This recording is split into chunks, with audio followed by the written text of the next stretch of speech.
Welcome to Feedback Studio. Now this is one of 3 videos in which we're introducing you to the features of Quickmarks. There's a video introducing you to Quickmarks themselves, another that shows you how you can create your own Quickmarks, and this one where we're going to be looking at how you can organize your Quickmarks. Let's start again with an essay. Here we are with the essay open. And once again, we're going to be going to the toolbar on the right. The buttons here represent all the options Feedback Studio offers for feedback and similarity checks. The red buttons relate to the similarity report. The blue buttons are the ones we need because they relate to the feedback options: Quickmarks, long-form feedback, and rubrics. It's the Quickmarks we want this time, so we'll click here and open up the Quickmarks panel. Now in this panel, we can see the Quickmarks showing as blue blocks in this main window here. If you click on any one of these blue boxes, you'll see a comment showing in the preview window at the bottom. Just above the blue boxes is a search bar where you can search for any Quickmark in any set. And just above the search bar is where we start to see how Quickmarks are actually organized. This drop-down menu shows you the available sets or groupings of Quickmarks. These are the categories or tags that help you to sort through your Quickmarks more easily. As you can see, there are 6 default sets here. Commonly used, the Quickmarks that you use the most often will automatically appear in here. Composition and composition marks. I'm not too sure what the difference is between these two, except that composition marks has got fewer in it. They both, however, unsurprisingly deal with composition. Format, Quickmarks to do with typeface, bold, italic, and so on. Punctuation, generally of the missing variety, missing apostrophes, missing commas, missing quotation marks, etc. And usage, which is mainly grammar. You can see Quickmarks in each set simply by switching from one set to another. You may notice that some Quickmarks appear in more than one set, and we'll come back to this in a moment.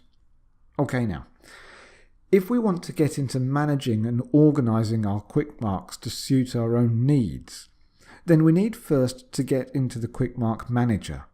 We can do this by clicking on the little Settings cogwheel in the top right corner of the Quickmarks pane, and this will bring up the Quickmarks Manager in a pop-up window.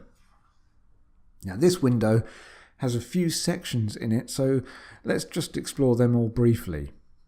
Let's start in the top left corner here, where we've got the Menu button. In here, we can see again the sets that we saw before in the drop-down menu. If you select any set, then all of the Quickmarks in that set will appear in the window on the left here. Clicking on any one of these Quickmarks will bring up all the details of that Quickmark in the window on the right. If you want to see all the Quickmarks in one go, simply select View All from the menu. Or if you wanted to simply search for a particular Quickmark, then you can do so by using the search bar in the top right corner. Perhaps a little frustratingly, the default Quickmarks that come with Feedback Studio cannot be edited or deleted. So if they don't necessarily work for you, and I imagine that most of you will have your own preferences for marking and would rather not have to change them to accommodate Feedback Studio's own suggestions, then you're going to need to start creating and editing your own sets. So here we go. To begin with, we'll go back into the menu. Right at the top, we have the option to create a new set. So we'll click here. The first thing we see is a pop-up box asking us to give this set a new name. Of course, you can always change this at a later point if you prefer, but it might be worth giving this some thought before you begin. How many Quickmarks are you estimating on using? If you can imagine yourself using any one of hundreds of different Quickmarks, then you might want to think about how you can divide them up into distinct categories, which can form the basis of a whole series of sets that will help you sort them all more easily. If you're planning on using fewer Quickmarks, even just to begin with, you might not want to split them up so much. And here's why. If we pop back for a moment to the Quickmark panel, we can see that only one set can ever be showing in the panel itself. It's most convenient then if the ones in this panel are the ones that we want to have most readily to hand. If we divide our Quickmarks into so many sets that there are only a couple or more Quickmarks in each one, then every time we want to use a Quickmark, we might find ourselves becoming irritated by the constant need to go to the drop-down menu in order to change the set that's showing. It would be far easier if our Quickmarks were all in one set, and therefore always showing in the panel. It may be, of course, that either way makes no difference. You might find yourself just using the search bar each time to locate your Quickmarks, in which case it doesn't matter in the slightest in which set they're saved. For now though, I'm just going to create one set, and I will name it My Set. Now, when I go back into the menu, I can find My Set nestled there comfortably among all the other default sets, but My Set has got a few additional features. If we click on it, to begin with, it looks rather underwhelming because there are no Quickmarks saved into it. We can see the title up here next to the menu, and there's an edit button next to it so that we can change the title anytime we want. This is something we don't see in the default sets. There are a number of ways in which we can start to populate our set. In this window here, there are two places where we can click to create a new Quickmark. This plus sign along the blue strip here, and this Create Quickmark button over the window on the right. Clicking on either of these will open up a blank Quickmark that you can fill in and save. And since we are in My New Set, the Quickmark will automatically save into My New Set. You can see here a list of all the sets that the Quickmark has been saved into, currently just my one. If I wanted to, I could add this Quickmark to other sets, and I would do that by clicking Add to Set, and this will bring up a drop-down list of all the available sets, and I can choose as many different sets as I want to store this Quickmark in.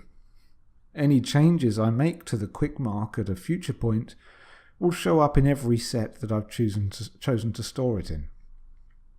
If I changed my mind and wanted to remove the Quickmark from a particular set, I can do this by clicking on the subtract symbol next to the set I want to remove it from. If I want to get rid of the Quickmark altogether, I can do so by clicking on Archive at the bottom of the Quickmark Manager. This won't delete the Quickmark, but it will put it somewhere out of the way. You can always go back to it by going to the menu and selecting Archive. And from here you can edit or restore your archived Quickmark. It may be that there are some Quickmarks from the default sets that you would like to include in your own set. In order to add them, all you need to do is to go to the Quickmark itself and look for the list of sets that the Quickmark has been included in. To add it to your own set, click on the Add to Set option and then select your set. It is possible to add Quickmarks from different sets direct from the assignment as well. If we close this Quickmark Manager down, we can take a look at this. Now, we're not going to stop here and show you in detail about how to create or add Quickmarks, as this has already been covered in the videos on introducing and creating Quickmarks. I'm simply here going to select some text and then click on the Quickmark icon that pops up. Now we have this small window appear. There is another cogwheel icon that will take us back to the Quickmark Manager, and just to the left of it is a drop-down menu enabling you to select from the different sets available. We simply need to click on the set we want and then on the relevant Quickmark. Or again, we can simply use the search bar if we know exactly which Quickmarks we need. Okay, that's it. It certainly requires some investment of time and energy to build up a set of Quickmarks that do exactly what you want them to. But for many of us, it might well be a good investment because it saves us a lot of time and energy in the long term. Just to finish off, I've been asking around for some ideas about the kinds of Quickmarks that people find most useful, so we'll end this video with a credit sequence of some of the top suggestions.